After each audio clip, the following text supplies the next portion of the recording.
Welcome to Solicited Advice to Live Your Best Life. I'm your host, Kate Hess. You're in the right place if you're tired of feeling stressed, anxious, and overwhelmed, or if your critical inner voice is the loudest voice in your head. Join me each week for actionable, healthful, and healing habits based in mental and emotional hygiene practices to help you turn your self-criticism into self-love. And along the way, bring more freedom, serenity, resilience, and joy into your life. I'm a mental and emotional hygiene coach, and I'm thrilled to join you each week to answer your questions and help you live your best life. Hi there, I'm so glad you joined me for today's episode. Today's questioner asks, I just don't understand why I should trust my intuition instead of something that makes more logical sense. This question actually came up in a conversation, and it was clear from the conversation we were having that the questioner was looking for a science-backed reason to trust their intuition. So, while I believe that intuition is also composed of things that are harder to put your finger on, like energetics and universal connectedness, today we're just talking about the science. You might have noticed I talk a lot about the reason behind the mental and emotional hygiene tools and techniques I cover in this podcast.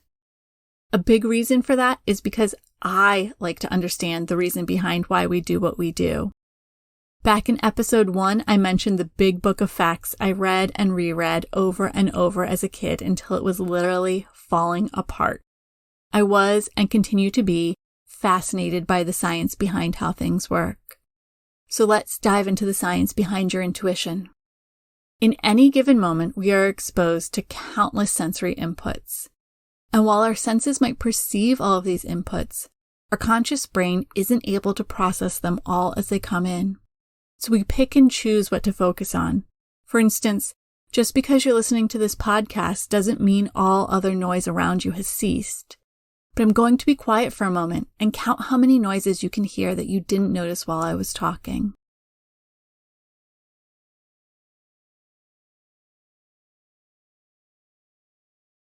Okay, I'm back. And if you're anything like me, you might have heard the hum of the refrigerator, the noise of traffic outside the house, a bird singing, and even the sound of your own breathing. And those are just the sounds you noticed. There are so many more that you didn't notice because you were paying attention to the sounds you did notice. Remember, this applies to all of your senses. So we're constantly receiving way more sensory input than our conscious minds can process. And all that information gets stored in our subconscious brain. A little side note fun fact, one of the functions of REM sleep is to allow our brains to consolidate memory. The better you sleep, the better your memory, both conscious and subconscious. When we connect to our intuition, we're offering our conscious mind the opportunity to have a consultation with our subconscious mind. And the subconscious mind is able to offer input and advice based on patterns it's noticed in all the details it's received and consolidated throughout our lifetime. Think about someone who's able to find water using a divining rod. Perhaps their subconscious mind has noticed over the years that when the sand grains get fractionally smaller, or the color of vegetation takes on a specific shade of green, in the past, that's been present in a spot where water's been located 95% of the time. The conscious mind might not be aware of those subtle patterns or indicators, but the subconscious mind is. And the act of using a divining rod is leaning into your intuition and the knowledge of the subconscious mind.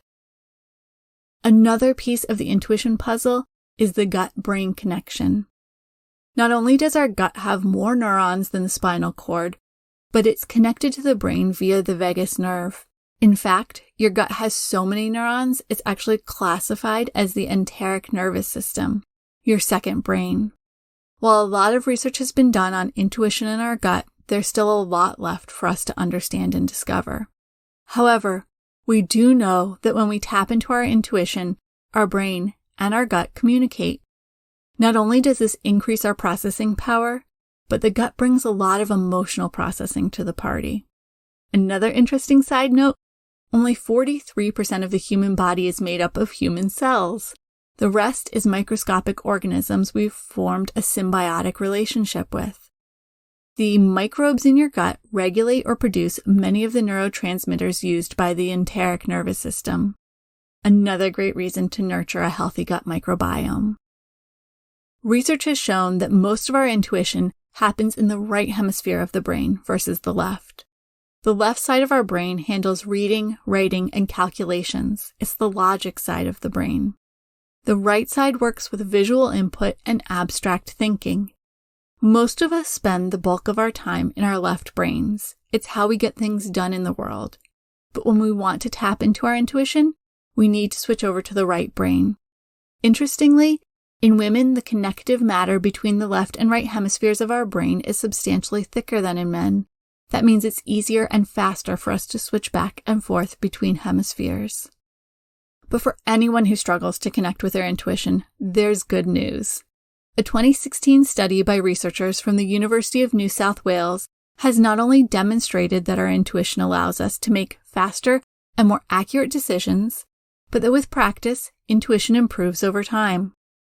A great way to get started practicing with your intuition is to start using it with small, everyday decisions.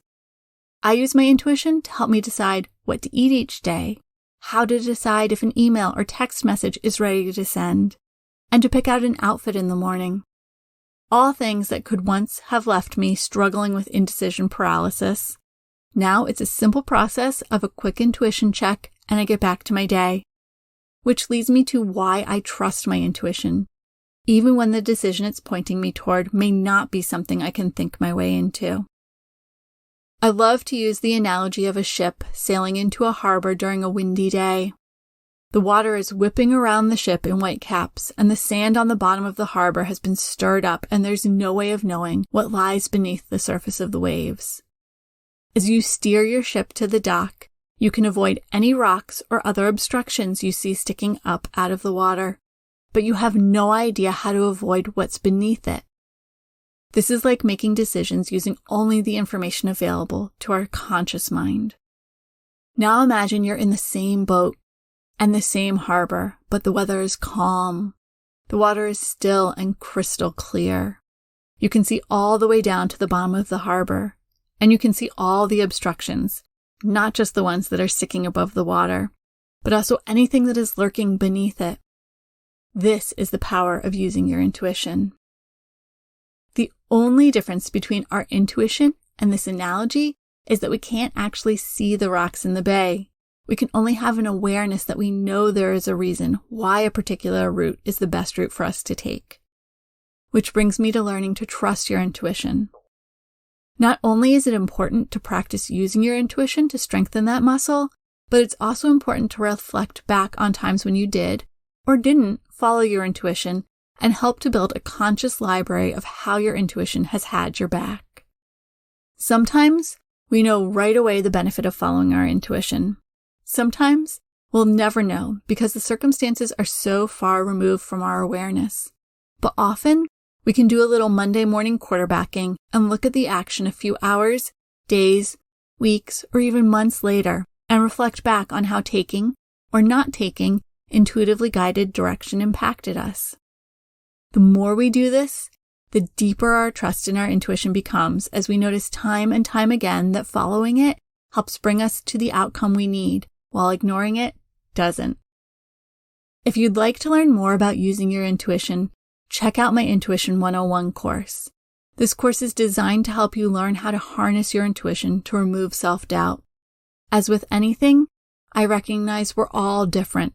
So this course covers 4 different tools for tapping into your intuition, so you can work with the one that resonates most strongly for you. Plus, there are a few more resources in the bonus section of the course. I'm so grateful to you for being a listener of this podcast, so I'd love to offer you a 25% discount on the course when you use the coupon code PODCAST. That brings the cost of the course to less than $30. I'll include a link to learn more and register in the show notes. Thank you so much for joining me today for this episode. Please hit subscribe wherever you receive podcasts. If you've got a question that you'd love to hear addressed on a future episode, please submit it using the form on my website at nourishnesbreathe.com/podcast. I'll include that link in the show notes. And remember, Living your best life isn't about changing your life. It's about changing the way you show up for your life. Thank you so much for joining me for this episode of Solicited Advice to Live Your Best Life. If you enjoyed this episode, please take a moment to leave a rating and review wherever you subscribe to your podcasts. Your rating and review makes it possible for other people just like you to discover this podcast. And don't forget to check out all of my free resources at nourishnestbreathe.com/resources. I'm sending you a great big hug. You've got this.